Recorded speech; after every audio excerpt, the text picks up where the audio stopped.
2020 সালের পর টিকার ধারাবাহিকতা না থাকায় হামের প্রকোপ বেড়েছে এমন দাবি করেছেন স্বাস্থ্যমন্ত্রী সরদার মোহাম্মদ সাখাওয়াত হোসেন।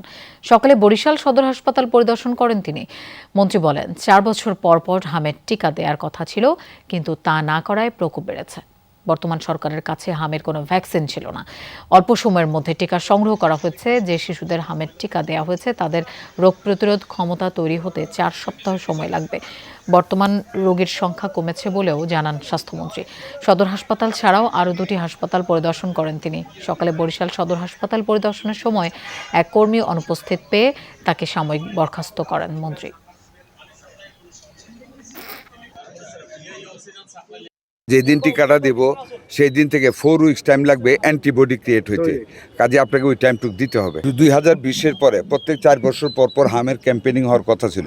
বিগত সরকারগুলি টিকা কালেক্টও করে নাই, সেই ক্যাম্পেনিংটা করে নাই।